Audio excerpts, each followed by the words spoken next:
Okay, perfect.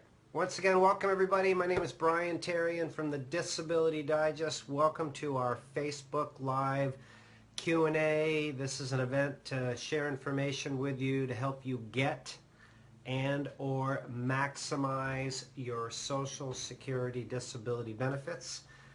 This week I'm going to focus the theme on treatment, the cost of not getting treatment, the cost of not taking action and getting your benefits in time, what can you do if that applies to you, and some types of income that you can have while you're going through the disability approval process, and once you're approved, what types of income can you have that would not impact your benefits. Most people talk about, well, what can I do or what can I do? So we're going to cover that.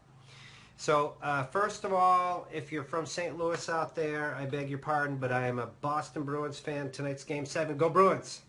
Going to bring it home tonight with a cup. So we're in full-on Stanley Cup mode here at the Terrian House.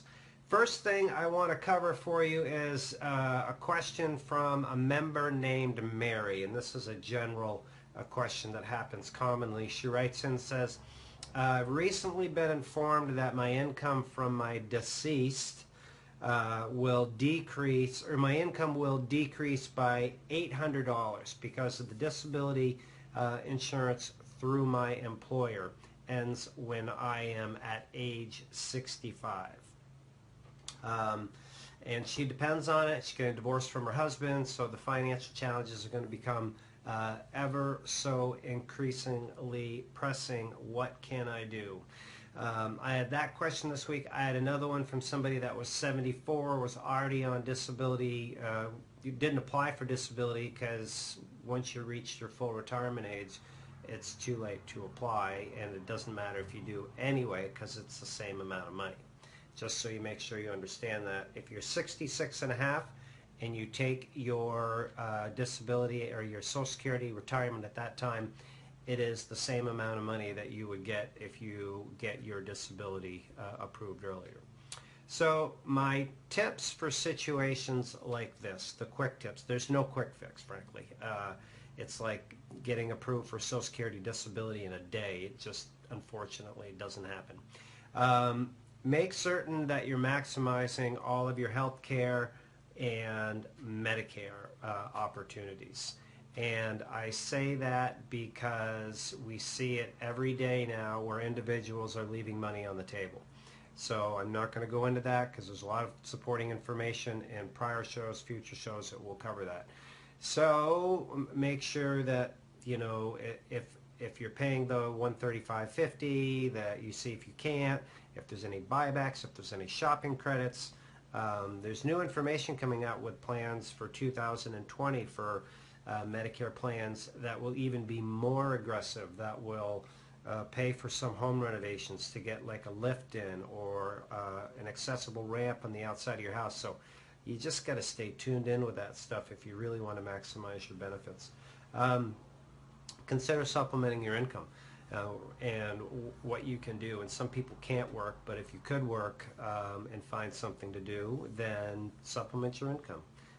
That would certainly be one way to do it. Stay in tune with what's going on here. I mean, since August of last year, we have launched over 60 different video tips to help people with just this topic. So if you haven't subscribed to our YouTube channel already, I would suggest that you go out and find the Disability Digest YouTube channel. If you're not watching this on YouTube as the replay, then do that.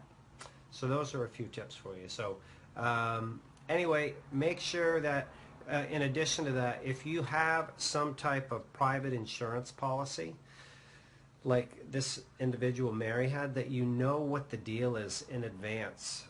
I mean, they're boring to read, no doubt, or just call the company and say, listen, what is the deal with my insurance company? It's fortunate that you had it this long, because most long-term disability policy now, they're only for 2 years, and then you're done. It's not very long term, is it? You know, I've got to learn when I do these shows to turn my phone on Do Not Disturb so when calls come in it doesn't disrupt the show. Next time I'll do that.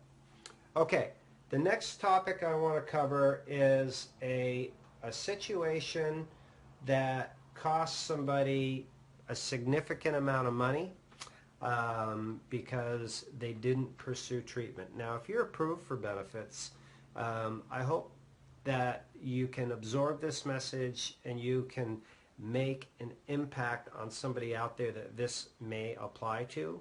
And for your own situation, make sure you stay treated because your benefits are at risk if you don't. So here's the story. This individual is 48 years old, worked for 20 years in one job. A very physical, labor-intensive job, standing, walking, moving all day long. There was no sit-down aspect to it. Minimum lifting requirement of, 50 pounds it was. Yeah, 50 pounds.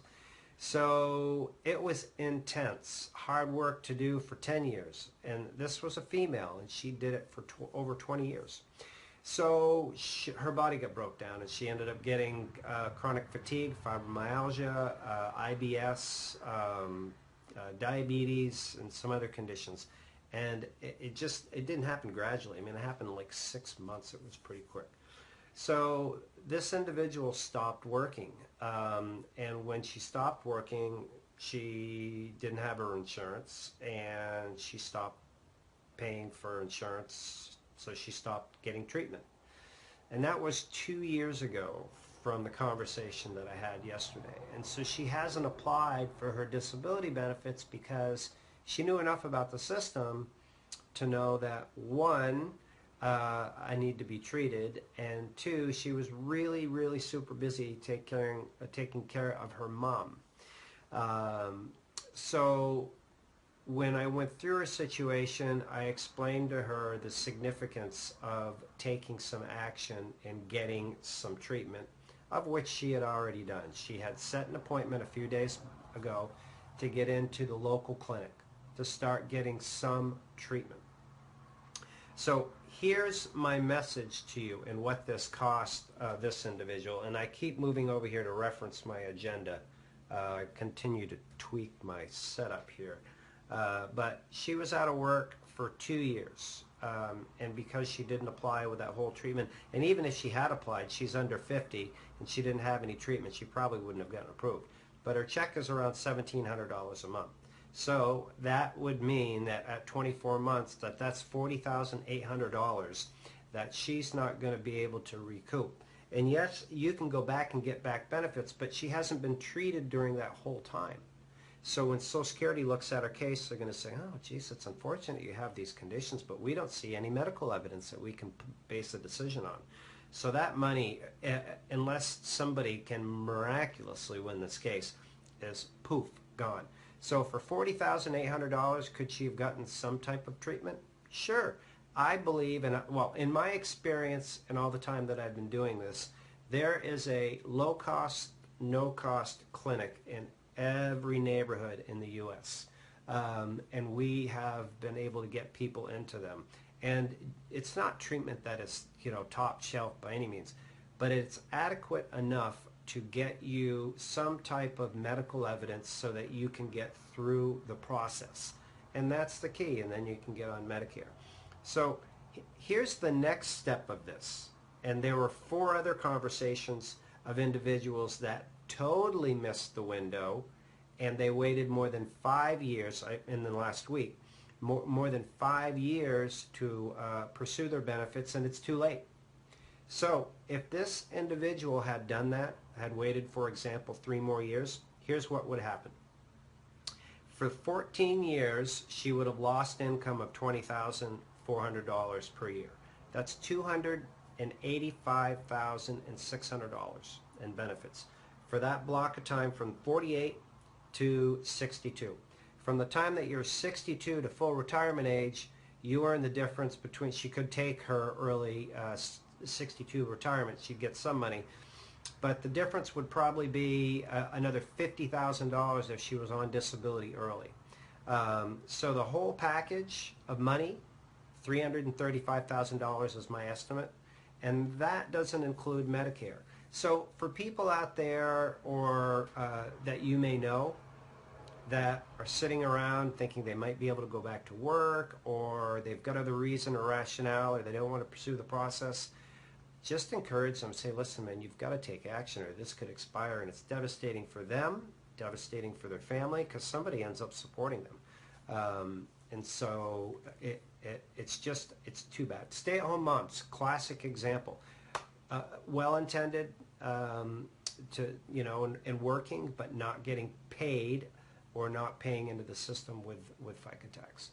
So my next topic on this is, let's say that somebody falls outside that 5-year window and they have lost their eligibility for Social Security disability. Does it make sense for somebody to check it out and pursue it? It has in our instance, and I just want to reference some notes here again, that I'll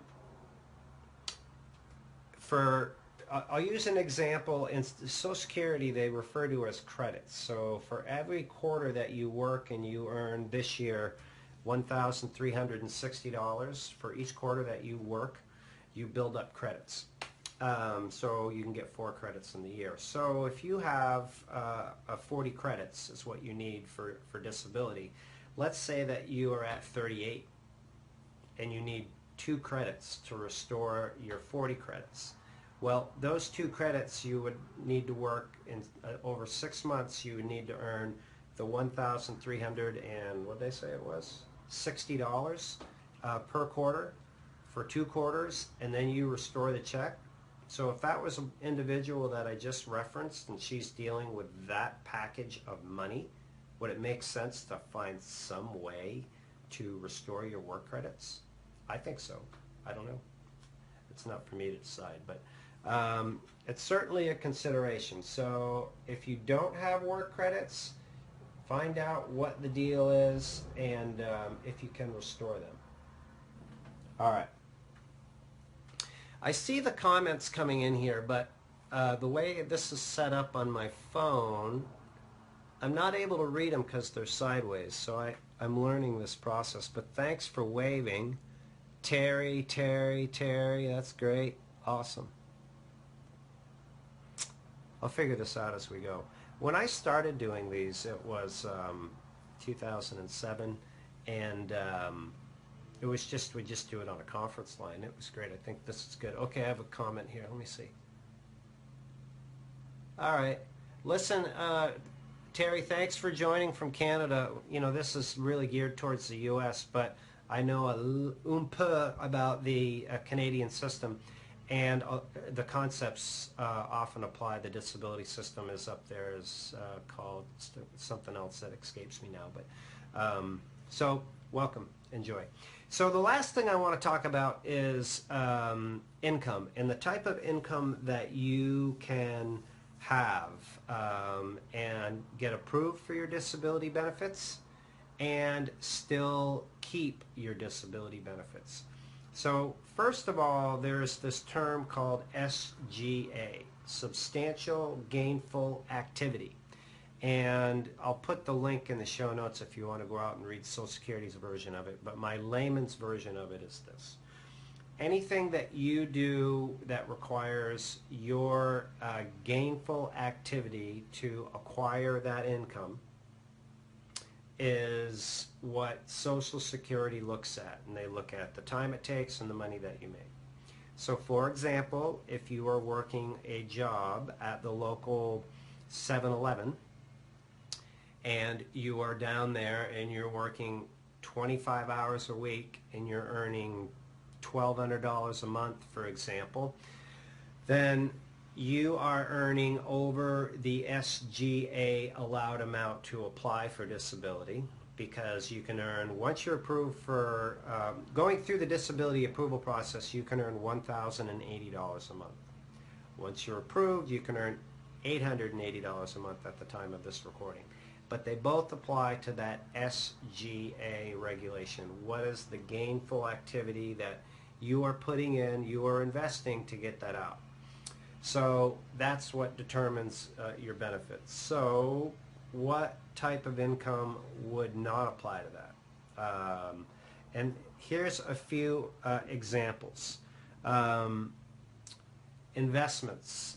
If you have stocks, bonds, life insurance, annuities, those don't count because that's money that you likely already earned.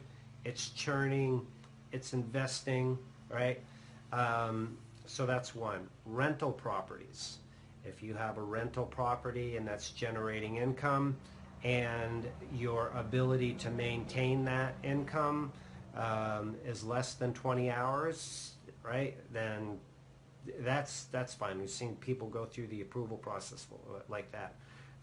You could even hire a property manager and have a corporation set up and take under $880 a month after you're approved. It's all totally legal to do.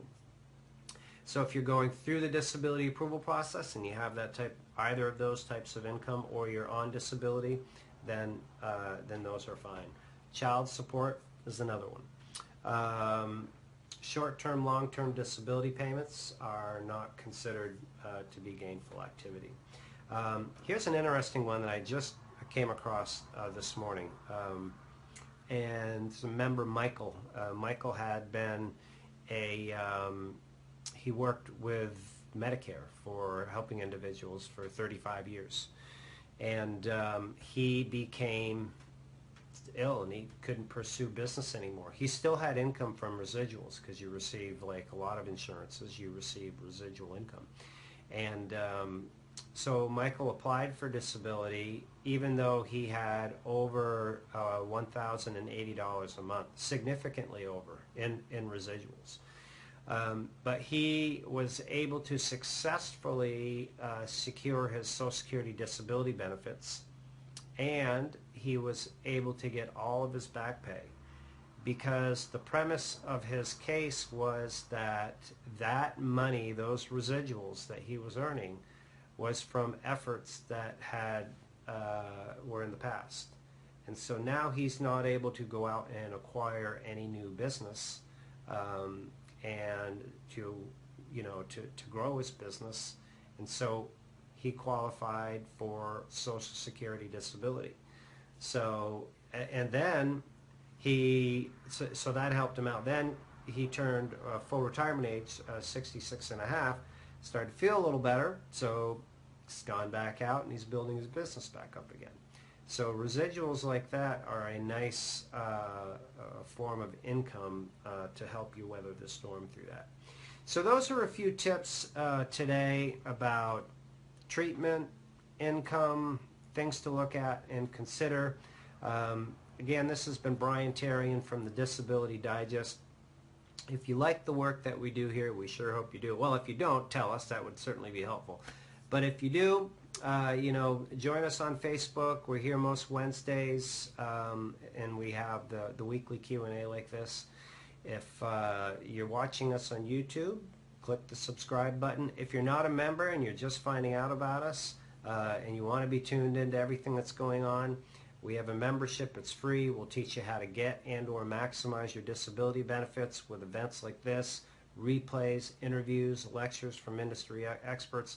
It's all complimentary, free. There's no charge. It's like a radio or a TV station where we have sponsors that fund our efforts and allow us to go forward, but it keeps the programming and this work that we do for you at no charge. So that's how we roll here. You can also contact us by texting us at 484848. I tried to do that on my fingers the other week and it was a little complicated, but 484848, and we can see if we can help you out there. So listen, thanks again for your time, for your attention, and taking your time out of the day today. I do appreciate that. If you have any follow-up questions, concerns, just post them right below the replay. Thanks again. Make it a great day. This has been Brian Tarian. Thanks.